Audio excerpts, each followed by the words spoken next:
All right, guys, we made it. We made it. Collectively, as a football watching community, we have made it to the preseason. Later tonight, we got the Hall of Fame game, Cowboys Steelers. Not terribly interesting to us. Our preseason games are still about 9 days away, but we made it. We made it to the preseason. Season's right around the corner. So I'll check it out tonight. Don't really have too much else going on. Not terribly interesting to me and probably to most people watching this video. But preseason's here. All right.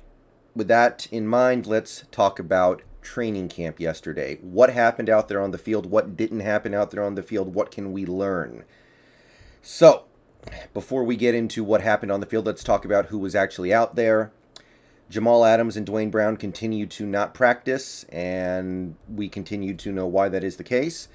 Bobby Wagner was back, which is good to see, and supposedly he did very, very well. Not that you would expect anything less from a guy like him in practice, but still. Carlos Dunlap was back, and I believe Ethan Posick got back as well, or at least he started working with the first team again.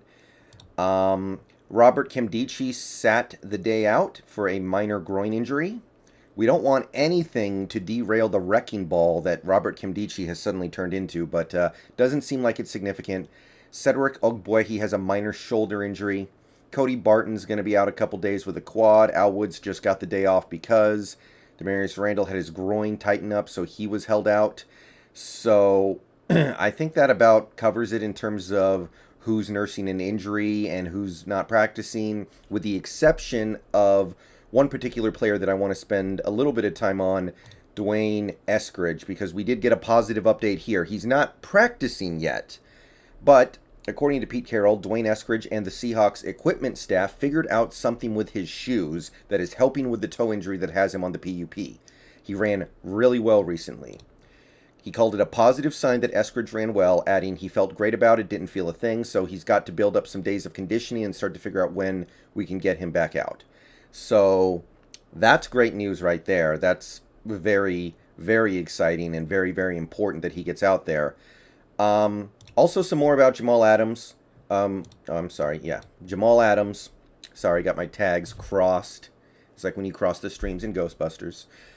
Except not nearly as disastrous. But anyway, Jamal Adams, even though he's not practicing, he still seems to be in good spirits, according to Brady Henderson.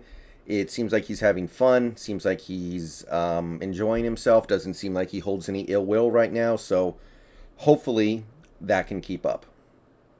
Okay, as for what actually happened out there on the field today, well, it depends on if you're glass half full and glass half empty, right? Because the defense played really well yesterday. The defense, they went at it hard. Some positive stuff from this defense. I think 6 turnovers forced on the day. So you could look at that and say, wow, this defense is really getting after the ball. Or you can say the offense is sloppy. So let's try to stay somewhere in the middle, and every person's going to make their own determination. Brady Henderson kind of lays it out like that. Alex Collins fumbled the ball twice.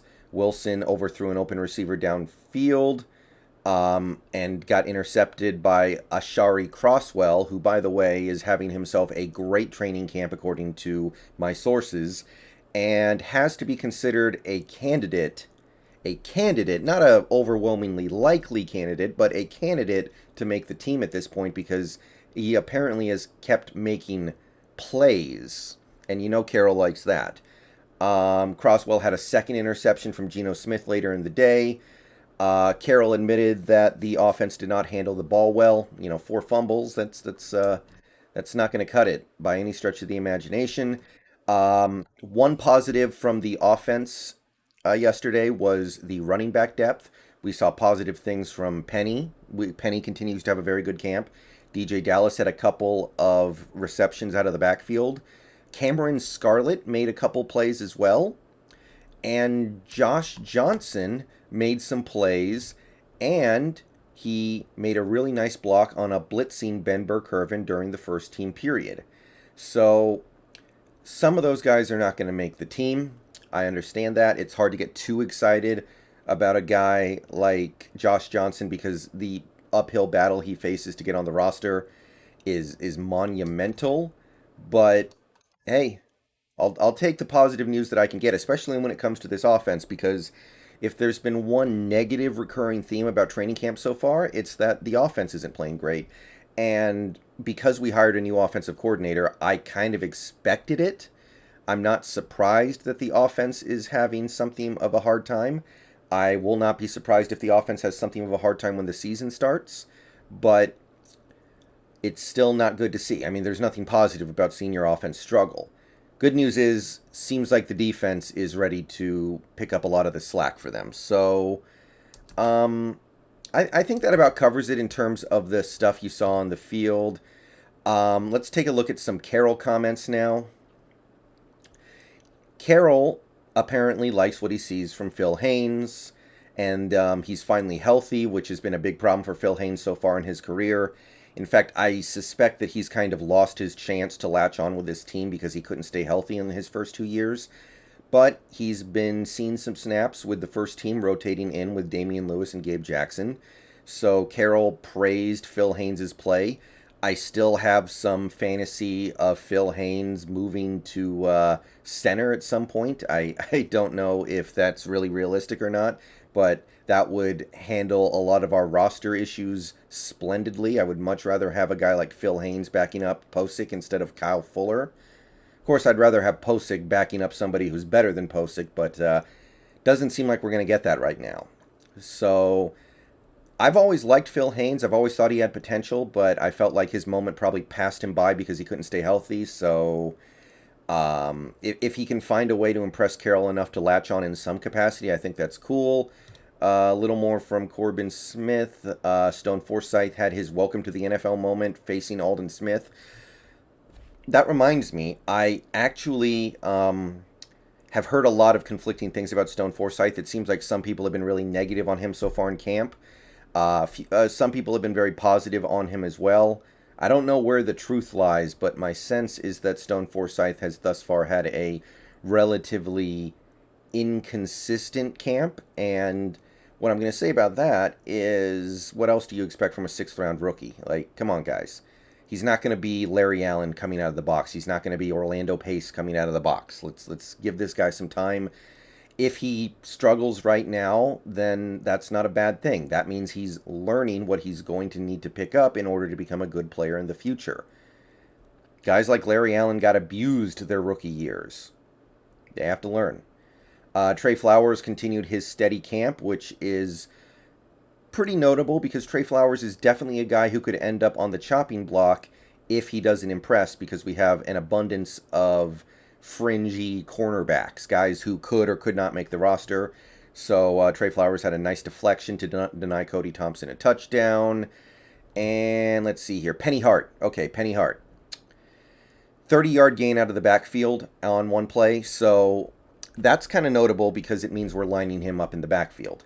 And I don't know what to expect from Dwayne Eskridge at this point. I still think he can be a good player. I still think he has good talent.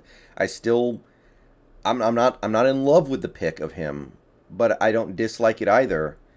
But if Penny Hart can actually find a way to be this utility player who can line up in the backfield, line up wide, play special teams, and be an end-around threat, and apparently he's really, really fast, and nobody can understand why he ran a 4.6 40.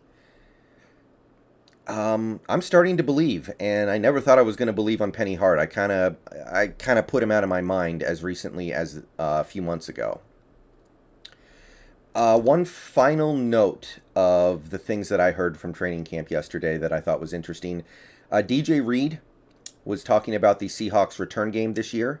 Because DJ Reed is likely to play such an important role as cornerback, he thinks he will only do kickoff returns or punt returns, but not both. But they don't know yet which one he should do between kickoffs and punt returns. And this is definitely one of the great struggles of NFL teams that always kind of fascinates me, because when you've got players on punt returns, you know they're going to get smacked sometimes because when you're a punt returner, you're running right at guys who have been building up a head of steam for the last 50 yards to run into you. So you're going to get smacked down sometimes. So you have that balancing act of trying to get the best player possible for returning the football on the field. But if that player is somebody who you value as a receiver, cornerback, or maybe even a running back, how much are you willing to risk in terms of losing them to an injury? Because it's a very high-risk position to be returning punts. But I feel like DJ Reed showed last year he was capable of being a guy who can change field position for this team. He had a couple of good returns last year for the Seahawks. And that was a big, big change from guys like Travis Homer returning kicks, who was basically a, net zero on those. And David Moore, although I didn't hate David Moore as a punt returner, by the end he couldn't do it because he was trying to do it with a bad hip and it was just a disaster. So I don't know. How far would you guys go with the DJ Reed playing special teams thing? How much would you be willing to risk? Because there's a decent chance DJ Reed becomes our most utilized cornerback this year, because Witherspoon, I think he's going to start. I can't say for sure whether or not that's going to last, but DJ Reed I can be pretty sure about. So that comment interested me. We want him to do one, but not both. And if he does kickoffs, he's not really going to have to do that much because kickoff returns don't happen that often anymore. But punt returns, you're putting yourself at risk. But I feel like you can do a lot more to change the flow of a game as a punt returner. So, difficult decision to make. It's definitely something you feel stupid about if you put him out there and then he gets hurt. But if he doesn't get hurt, then he may very well flip a game or two for you over the course of a season. All right, I'm going to get out of here. That was it from training camp.